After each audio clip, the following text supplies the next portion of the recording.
Tell Army we're standing with them. They lost their cornerback, Brandon Jackson. We stood with you after the game. We're standing with you now, Coach Monken. Our thoughts and prayers are completely with you in West Point. What a tragedy. We went and had a hard-fought football game. Saturday came up on the short end.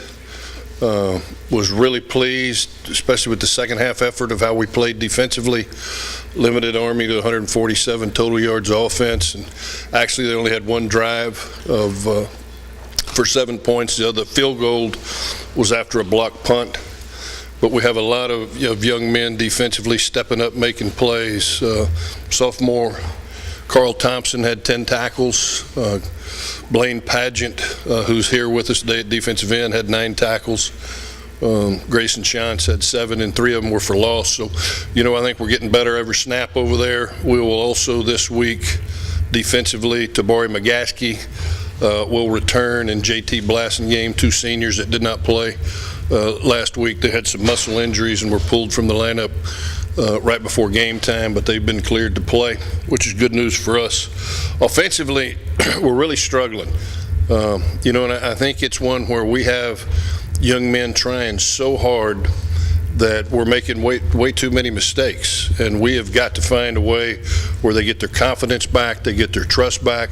It's not effort, but we have receivers running routes that are off their landmarks. We have running backs that are supposed to be out in a route that are staying in to protect.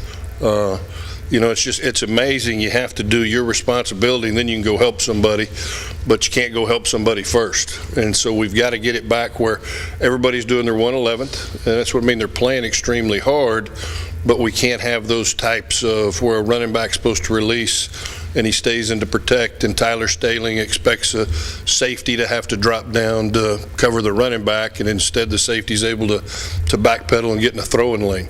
We have got to get that where these young men are confident in performing.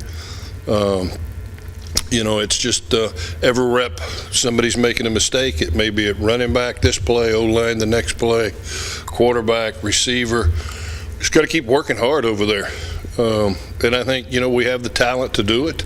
We've just got to continue to coach them hard and get them to practice hard and get them to be more consistent in what we do at practice. Last Tuesday was very inconsistent. Wednesday was great. Thursday was inconsistent. Friday was great. And we've got to get to where every day we practice out here it's great. And it just can't be about effort. It's got to be about fundamentals and technique and effort and trust.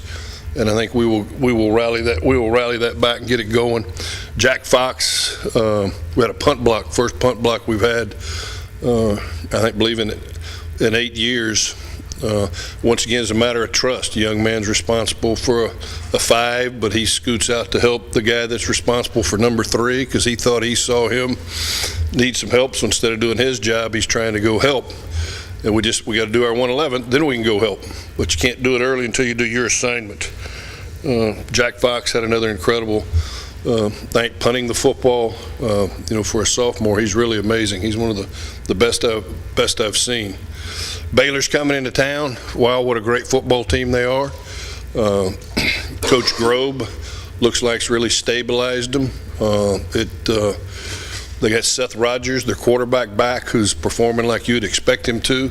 And they did graduate, a bunch of key offensive line, but who they replaced them with, they look just like they did a year ago. They're big, they're physical. The receivers are extremely fast. The running backs are back. They're performing at a high level offensively, and defensively, Phil Bennett's got them performing well over there too. It says they have 5 returning starters, but they have a lot of key components. They have a lot of guys that played a lot of reps last year. So they're playing well. We're excited. They're coming to town, and we just need to worry about us. We have to keep improving Rice. Every snap we take, we just got to keep improving, keep these young men believing, and we'll get this thing going how we need to. David, it seemed like Baylor had missed a beat. Excuse me? Does it seem like Baylor hasn't missed a beat? No, sir. I mean, it looks just like whatever video you put on looks just like last year's or the Northwestern State or SMU this year. They're very extremely athletic at all positions. I'm trying to say for your team, taking them on at this juncture of the season. I don't, you know what, I think we have some incredible young men who are doing their absolute best. Their work, it's not effort. If it was effort, I'd really be concerned.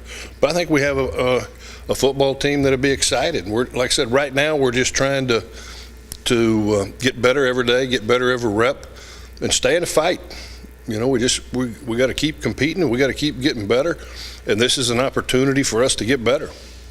Coach, are you surprised by the running backs? Thinking that maybe would have been a strength coming into the season?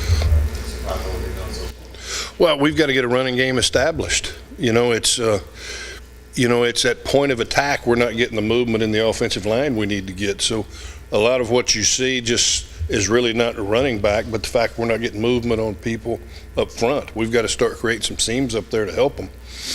You know, it's like even talking about with Tyler Staley.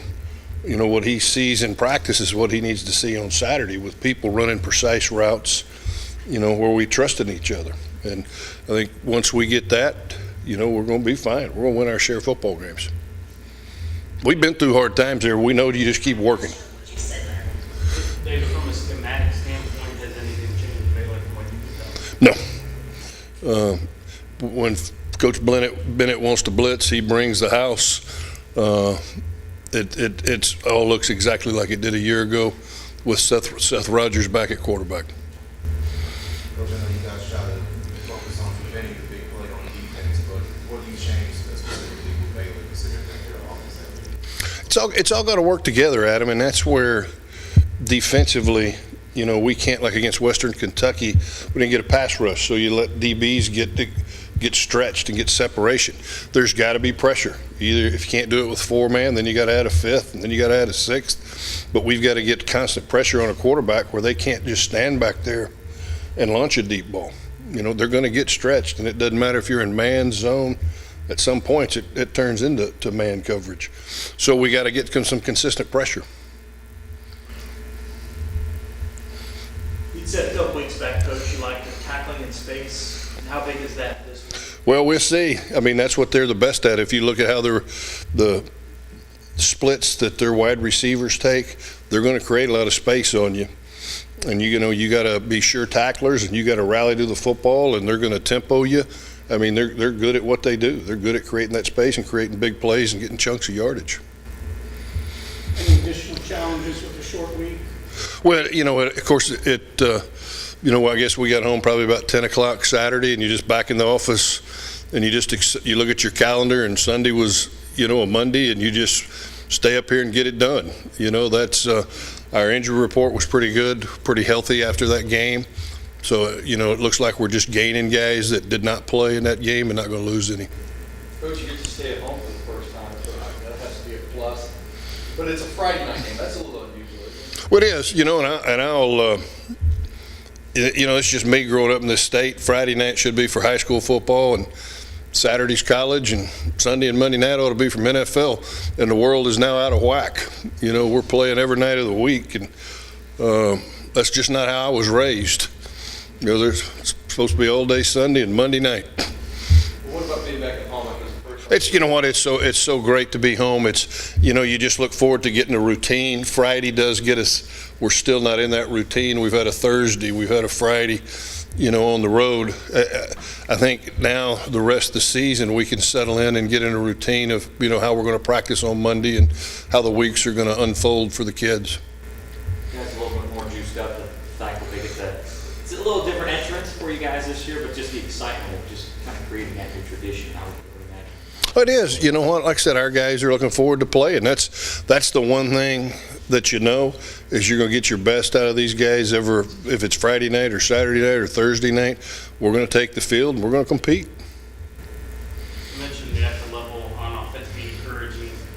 Aside from that, what are some encouraging signs for you offensively that you feel will give you some optimism and give it momentum? Just some of the plays that if we will do what they're coached to do that are there for us. There's been a lot of opportunity. You know, like Connor Sella had that big, you know, touchdown reception of 64 yards. And, you know, on that play, everybody did exactly where they were supposed to be by landmark. And then, and then it works. So you see a lot of good signs out there of where we're going to be able to create a lot of points and a lot of offense. You know, you got to remember too, this is the first, we've changed structurally, offensively, everything we've done. So there is a little learning curve going on here also. Maybe I asked this question earlier, but maybe I didn't report it. Like, how tough is it having to play a non-conference game in this situation against a ranked opponent, very good on both sides of the ball, after coming off a couple of losses, that kind of thing? Well, you know what? That's where, you know, at 18 to 22 years old, these guys are pretty sure they're going to take over the world. You know, that's what they do. They have short memories. By Monday, it's flushed, and it's all about who you're playing next. It doesn't matter if you're 2-0 or 2. We got to go out there and compete. And, you know, tough times don't last. Tough teams do. And we've been tough. We've been tough in the past. We'll continue to be tough. You talked about you've been through these sort of things before here at Rice, how much that helped the program. You know, that you've been down this road before. Well, you know, it's a road you don't like to go down, but it's one we're in right now. And these guys know, you know, the lessons of life, just to keep working. You know, through these tough times, the only way to do it is as a team. You know, the only way extreme dreams even happen are when teams work together.